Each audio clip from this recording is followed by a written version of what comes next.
할렐루야. 사도신경으로 우리의 신앙을 고백하겠습니다.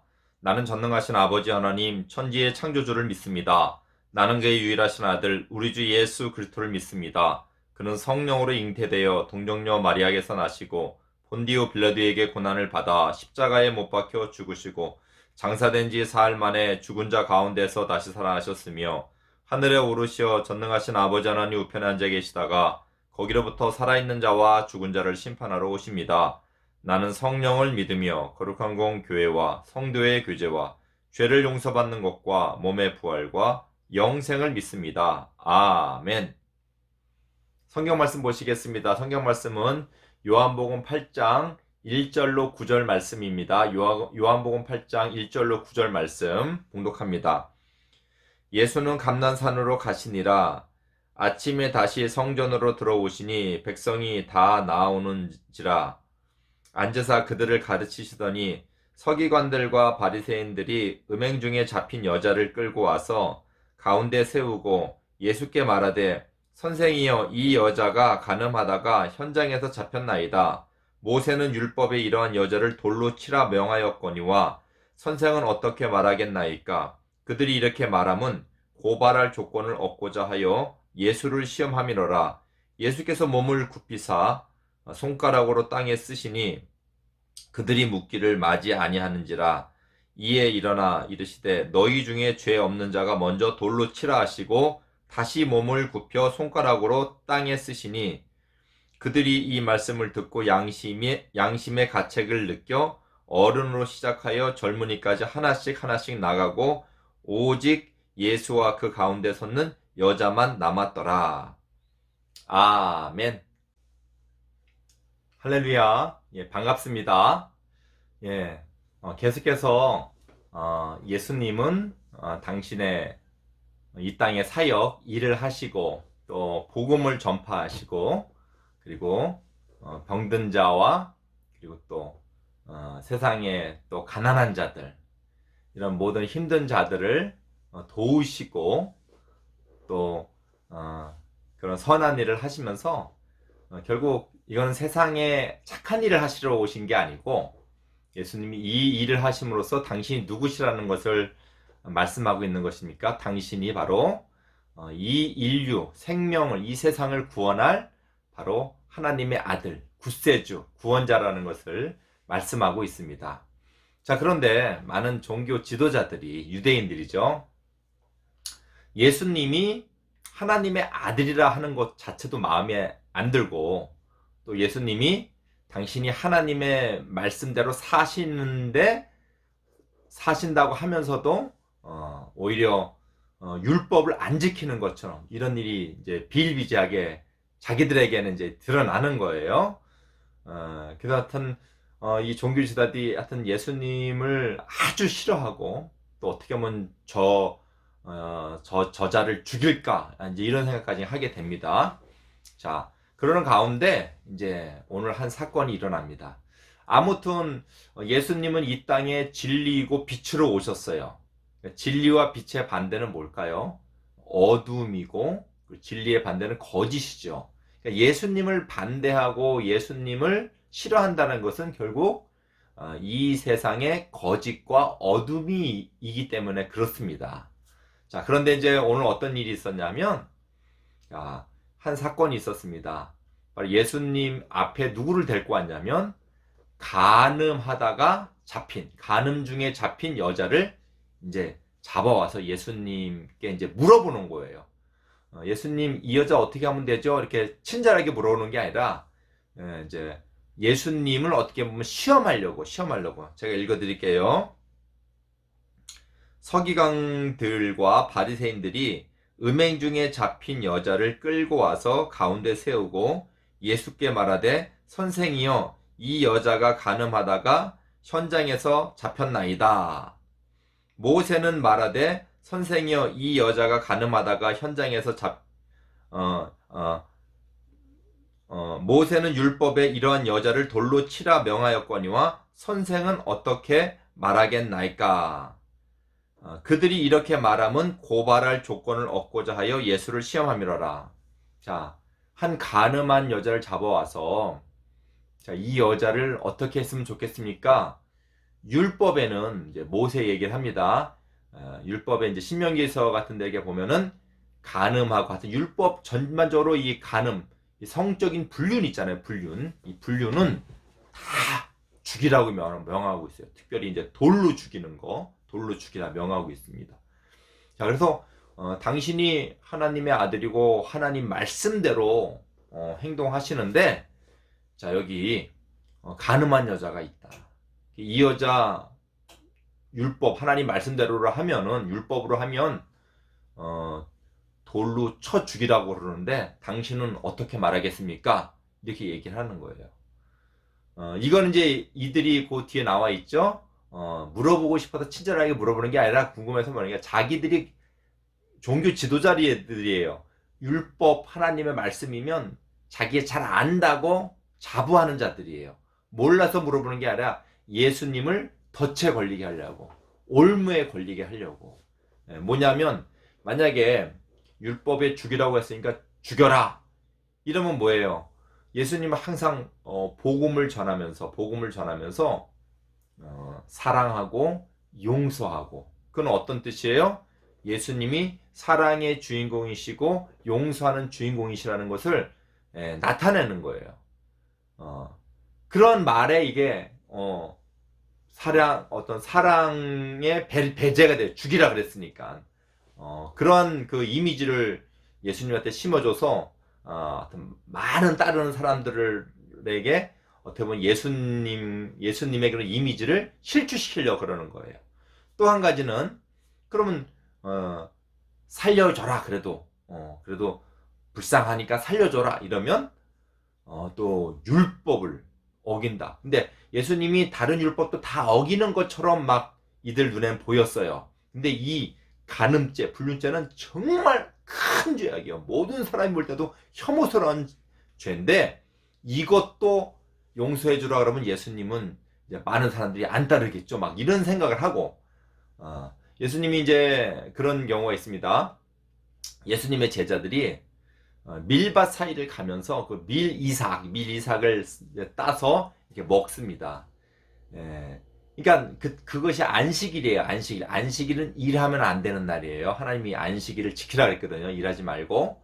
근데 그 밀이삭 따서 먹는 게 농사에서 추수해갖고 걷어서 먹는 거라고 하고, 밥하는 것도 밥 먹는 거니까 밥을 했다고, 일을 한다고 일로 간주하고 막 제자들을 이제 예수님 앞에서 막 나무를 거죠. 당신네 제자들은 안식일도 안 지킨다고. 이렇게 했더니 예수님 뭐라 그러냐면, 다윗이 율법에 제사장 외에는 먹지 말아야 할 것을, 이제 다윗이 막 사울의 왕한테 쫓겨다니다가 배가 너무 고파가지고 노베에 있는 거기 노 제사장 찾아가갖고 거기 제사장한테 먹을 걸 달라 그러니까 성전에서 이제 그 제사로만 쓰이는 떡 진설병을 갖다가 다윗을 줘서 다윗도 먹고 자기 부하들도 먹고 이제 그 굶주린 배를 채웠어요. 그런 일이 있었지 않느냐. 죽일 것 같았으면 다윗도 죽었는데 너희들 다윗 왕 존경하지 않느냐. 너희들 다윗 왕 영으로 생각하지 않느냐. 다윗도 그랬다. 이제 근데 다윗이 그랬으니까 그렇다라는 것이 아니라 사실상들은 이들이 모르고 있는 게 뭐냐면, 법이라는 게, 여러분, 법이라는 게, 우리도 법을 있잖아요. 법이라는 게 예를 들어서 법에 정신이 있어요. 자, 신호등 만들어 놨어요. 자, 신호등 만들어 놓고 이제 신호 지키면서 가야 되잖아요. 왜 그렇죠?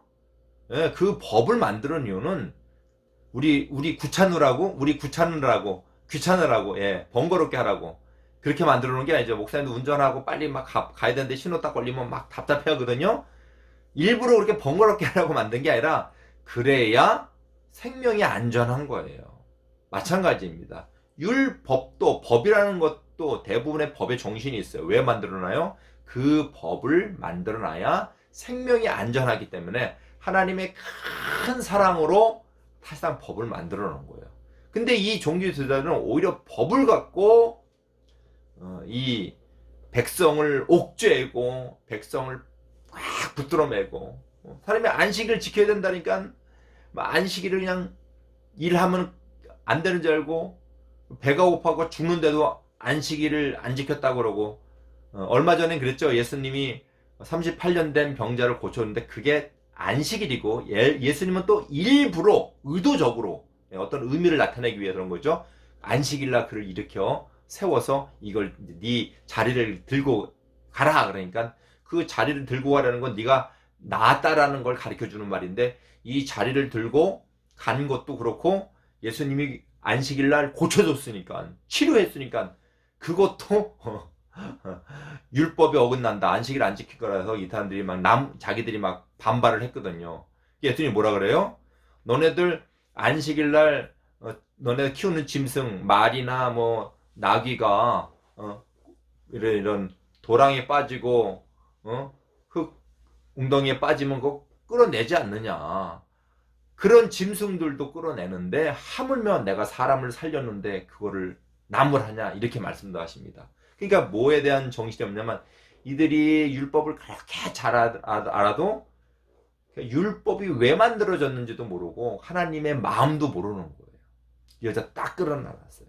예수님을 딱 옥죄려고 다 알면서도 물어보는 거예요. 이렇게 하더라도 죽인다 그래도 예수님 욕먹이고 예수님 말에 반대되잖아요. 사랑하라, 용서하라는 말에 반대되고, 살려주라 그래도 이 끔찍한 죄를 지은 여자를, 이 죄인을 살려준다는 건 모든 사람들이 다 아주 혐오스럽게 생각하는데, 이렇게 예수님을 묶으려고 했습니다. 자, 근데 예수님이 어떻게 하냐면, 이렇다 말을 하기 전에 어떤 동작을 취하십니다. 이제 선생은 어떻게 말하겠나이까 하니까, 그들이 이렇게 말하면 고발할 조건을 얻고자 하여 예수를 시험함이로라. 그리고 예수님 어떻게 하시나 보세요. 예수께서 몸을 굽히사 손가락으로 땅에 쓰니, 손가락으로 땅에다가 뭐라고 쓴 거예요. 뭘 썼을까? 잘 모르겠어요. 근데 또 그 이후로 그들이 묻기를 맞이 아니한자라. 당신 내가 이거 물어보는데 당신이 뭐 하는 짓이야? 그러고 이제 뭘 쓰는 거예요. 쓰니까 뭐 하는 짓이야? 그러니까 예수님이 뭐라고 그러냐면, 쓰다가 일어나서 이르시되 너희 중에 죄 없는 자가 먼저 돌로 치라 하시고 다시 몸을 굽혀서 손가락으로 땅에 쓰는 거예요. 일단 땅에다 무엇을 썼을까요? 많은 이제 신학자들이 통상적으로 아마 율법을 쓰셨을 거라. 그렇게 너희들 율법 외치는데, 율법을 하나 이렇게 확 응축시켜서 10가지로 줄인 것이 뭐냐면, 이 10가지로 딱 정리한 게 뭐냐면 10계명이에요. 아마 10계명을 쓰셨을 거예요. 많은 학자들이 10계명을 썼을 것이다. 자, 그러니까 빨리 대답하세요. 그러니까 예수님이 너희 중에 죄 없는 자가 먼저 저 여자를 돌로 치라, 이렇게 이제 말씀하십니다. 그리고 나서 또 10계명을 이제 쓴 거죠. 자, 그러니까 어떤 반응이 일어나냐면, 그들이 이 말씀을 듣고 양심의 가책을 느껴 어른으로 시작하여 젊은이까지 하나씩 나가고 오직 예수와 그 가운데 섰던 여자만 남았더라. 저들이 너희 중에 죄 없는 자가 먼저 돌로 집어서 저 여자를 쳐라. 그러니까 양심의 가책을 느꼈다는 것은 뭘 보고 그랬을까요? 예. 아마 땅바닥에 쓴, 아마 이제 추정컨대 예수님이 10계명을 썼다라면 10계명을 딱 보면서, 10계명 뭐가 있어요? 뭐 다른 신을 섬기지 말라도 붙어 있고, 5계명부터 네 부모를 공경하라, 살인하지 말라, 간음하지 말라, 도둑질하지 말라, 남의 것을 탐하지 말라, 이걸 썼는데, 그 글을 보고 아마 율법이 자기들의 이 속에 있는 모든 죄, 그 율법을 우리가 하나라도 여러분 지키고 살아갈까요? 예수님께서 그랬어요. 겉으로는 안 그래도 속에서는 전부 다 우리에게 나오는 게, 사람에게 나오는 게, 아무리 착한 사람들이 다 이런 게 나오는 거예요. 투기와 시기와 음란과 살인과 이런 것들이 우리에게 나온대요. 우리 속 안에서. 아마 그 사람들도 이걸 다 봤을 거예요.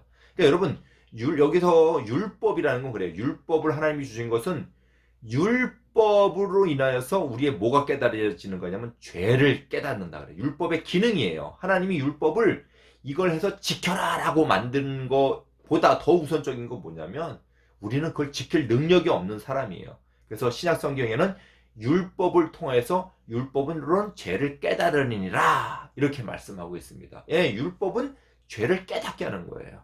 그러니까 이제 눈에 바로 보이니까 자기들이 이제 찔리는데 거기에 예수님이 너희들에게 죄가 없는 자가 먼저 돌로 저를 치라 그러니까 다 한 명씩 돌아간 거예요. 자, 그리고 그 죄인, 혐오스러운 죄인을 준 그 가늠한 여인과 예수님이 딱 둘이 남았어요. 또 읽어드릴게요.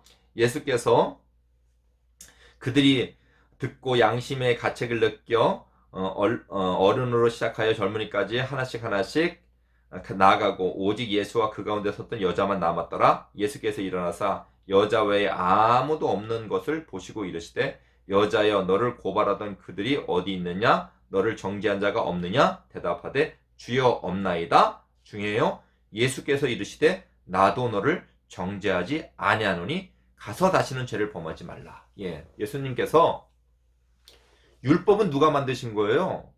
예수님이 율법이 주인이에요. 율법은 하나님이 만드신, 예수님 하나님이시잖아요. 예, 당신이 율법이고 당신이 하나님 말씀이기 때문에 율법은, 근데 당신이 율법에는 간음한 자는 죽여라 이렇게 사실상은 이렇게 율법을 정해 놓으신 거예요. 근데 그 여자를 어떻게 했어요? 나도 너를 죄를 정하지 않겠노라. 사실상은 예수님이 율법을 무시하는 분이 아니죠. 예. 그 율법의 정신을 모르는 자들을 어떻게 보면 예수님이 가르치시기도 하고, 이 같은 경우에도 예수님이 용서해줘 이런 게 아니고 너희들이 죄 없는 자가 돌로 치라 이러는 거는 율법을 인정하신 거예요. 죽여라. 그래. 없는 자가 죽여라. 그때만 죄 없는 자가 없이 다 물러갔어요. 근데 누구는 죽일 수가 있어요? 예수님은 그런 죽일 권한이 있는 거예요. 재판장이시니까. 근데 여기 보세요. 나도 너를 정죄하지 아니하노라. 여러분, 이게 엄청나게 여러분 이게 깊은 말이에요. 용서하노라에 용서한다라는 거에 이 예수님의 사랑이죠. 용서한다는 이 사랑의 그 저 깊은 뒤에는 뭐가 전제되어 있는 거냐면, 용서라는 거는 공짜로 되는 게 하나도 없어요, 여러분. 사랑이라는 거는 공짜가 없어요, 여러분. 공짜가 아니에요. 누구만이 그 말씀할 수 있어요? 예수님. 근데 예수님은 뭐라고 하라 그랬어요? 죽여라. 당신이 하신 말씀이에요. 죽이라는 건. 율법은 예수님이 율법이기 때문에 그렇습니다. 죽여야 돼요. 근데 뭐라 그래요? 정죄하지 않는데요. 왜요? 그냥요? 아니에요. 이 말은 누구만 할 수 있는 거냐면 예수님만 할 수 있는 거예요. 왜? 예수님이 그 정죄를 이 여자에게 한 게 아니라 누구한테 했어요? 당신 스스로가. 이 여자뿐만이 아니에요. 모든 그 중에 있는 그 여자를 정죄하러 왔던 그 교사들, 종교지도자들, 유대인들은 다 갔잖아요. 그 사람들은 왜 갔어요? 다 자기 죄가 있기 때문에 하는 거예요. 우리도 마찬가지입니다. 여러분과 저도 마찬가지예요. 예, 죄 없는 자가 없어요. 다 이와 같이 혐오스러움. 우리는 옆에서 저는 나쁜 놈은 잘못했어 이렇게, 물론 그런 것도 우리가 판단할 수 있는 능력은 있지만 그 이전에 우리가 먼저 거기에 서 있는 죄인이라는 거. 저들이 이 여자를 고발하러 데리고 왔지만 결국엔 자기도 그 여자와 같은, 여자의 입장에 서 있는 이 간음하다 잡혀온 여자, 음행 중에 잡혀있는 여자와 같은 다 죄인이라는 것이에요. 저도 마찬가지, 여러분도 마찬가지입니다. 그런데 예수님이 그걸 정죄하지 않는데요. 율법을 만드신, 죽여라 라고 만드신 분이 정죄하지 않는다는 건 그냥 없던 걸로 해준다가 아니야. 당신이 그 모든 죄를 다 정죄받겠다는 거예요. 바로 십자가에서. 여러분, 그래서 하나님이 율법을 주신 건 생명을 살리기 위해서 주신 거예요. 율법의 정신은. 근데 그 율법을 지키라고 주신 것이 아니라, 지킬 수가 없는, 무능력하고 능력이 없기 때문에 우리가 못 지키는 거예요. 근데 그걸 누가 다 담당했어요? 하나님의 아들인 예수님이 다 담당하고 십자가에 못 박혀 우리의 모든 죄를 다 담당하셨다라는 것. 여러분, 그 예수님의 그 나도 너를 정죄하지 아니하노라, 이 말씀 가운데는 그 모든 예수님의 당신의 희생이 담겨져 있는 것입니다. 여러분, 우리도 이 땅에 살아갈 때 법을 지키며 살아가는 게 맞아요. 법대로 살아가야 돼요. 살인자들 그냥 막 살려주고 그러면 큰 혼란이 있겠죠. 근데 여러분, 우리는 그래서 다 법으로 그 사람들은 다 잡아가줘야 되고 이렇게 사는 게 세상이 질서가 있고 우리의 세상의 사람들의 생명을 놓고도 맞기는 맞지만은 우리는 그 법 위에 있어야 돼요. 누구를 닮는 모습으로? 예수님을 닮는 모습으로. 비록 우리는 그 모든 법을 다 우리 지킬 수 있는 그런 존재가 아니에요. 그런 능력 있는 자가 아닙니다. 그러나 우리가 정죄받지 않고 우리가 용서받은 것은 공짜가 아닙니다. 예수님 당신이 우리의 모든 정죄를 받았다라는 거. 그래서 그 사랑으로 우리 모든 삶이 이제는 우리 주님을 따라가는 붙잡는 삶입니다. 여러분도 그러한 삶이 필요해야겠습니다. 내가 누군가를 용서하고 내가 누군가에게 사랑을 한다라면 그만한 희생이 없이는 사실상은 그거는 사랑이 아니고 용서가 될 수가 없습니다. 누군가를 용서할 때, 누군가를 사랑할 때 내 희생이 반드시 있어요. 내 책임이 반드시 있습니다. 우리는 그 법조차도 지킬 수 없는 존재가 이제 우리를 구원하셔서 이제 주님을 닮은 모습으로 그렇게 살아가도록 할 겁니다. 여러분의 모든 삶도 법 위에 사랑이 있다는 것을 알고 우리가 어떤 규정, 어떤 절차로만 이렇게 살아가는 것이 아니라 이제 그리스도의 사랑의 법 안에서 살아가는 여러분 되기를 주님으로 축원드립니다. 우리 기도하시겠습니다. 우리 찬양하시겠습니다. 그런 의미에서 주의 사랑은 주의 선하심 주의 은혜를 생각해보라. 하늘보다도 더 높으신 아버지의 사랑 크고 놀랍네. 아버지 사랑 크고 놀랍네. 내 어찌 그 사랑 잊으리. 내 어찌 주의 긍휼 잊으리. 내 영혼의 모든 소원 만족시키 하나님. 나 길을 잃고 헤맬 때 그 사랑 날 찾아 내셨네. 내 영혼의 모든 소원 만족시키 하나님.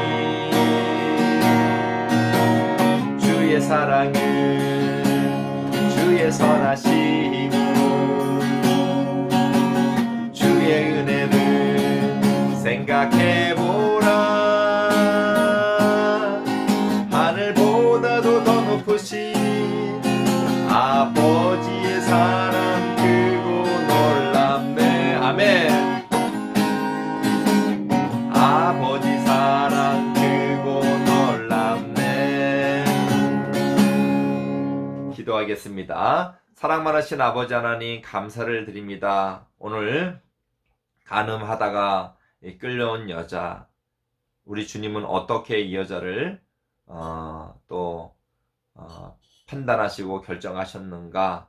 우리 주님의 사랑으로 끌어안으시고 우리 주님의 사랑으로 그 모든 죄를 용서하여 주심을 저희들 보았습니다. 하나님 아버지, 우리는 이 땅에 살아가면서 항상 우리의 마음은 내가 누구를 어떻게 판단하고 어떤 사람을 어떻게 판단하고 다 내 결정으로 살아가고 있습니다. 우리는 심판자의 위치, 재판관의 위치가 아니라 정말 죄인의 위치입니다. 이렇게 단둘이 이 여자와 이 죄인과 남았을 때 우리 예수님이 하신 말씀은 바로 나도 너를 정죄하지 아니하노니 다시는 죄를 범하지 말라. 우리 주님의 사랑의 음성입니다. 우리에게도 이렇게 말씀하십니다. 나도 너를 정죄하지 아니하노니. 그것은 우리 주님께서 모든 우리의 정죄를, 우리의 모든 죄를 주님께서 담당하시기 때문에 우리에게 그 사랑의 용서를 하여 주신 것입니다. 하나님 아버지, 우리의 죄로 인하여서 우리 주님 십자가에서 그 크신 사랑을 저희들 기억하면서 아버지 하나님 앞에 영광 돌리고 다시는 우리의 모든 삶이 이 죄의 구덩이에 빠지지 않도록 항상 저희들 지켜주시고 주님은 우리를 사랑하시고 우리를 건져주신 그 크신 사랑처럼 저희도 오직 주님의 사랑을 닮으면서 이 땅을 살아갈 수 있도록 인도하여 주시옵소서. 예수님의 이름으로 기도드립니다. 아멘. 주님과 같이 기도 예배를 마치겠습니다. 하늘에 계신 우리 아버지, 아버지의 이름을 거룩하게 하시며 아버지의 나라가 오게 하시며 아버지의 뜻이 하늘에서 같이 땅에서도 이루어지게 하소서. 오늘 우리에게 일용할 양식을 주시고 우리가 우리에게 잘못한 사람을 용서하여 준 것 같이 우리 죄를 용서하여 주시고 우리를 시험에 빠지지 않게 하시고 악에서 구하소서. 나라와 권능과 영광이 영원히 아버지의 것입니다. 아멘. 예, 할렐루야. 수고들 했습니다. 한 주간도 주님 사랑 가운데서 충만하기를 바랍니다. 안녕.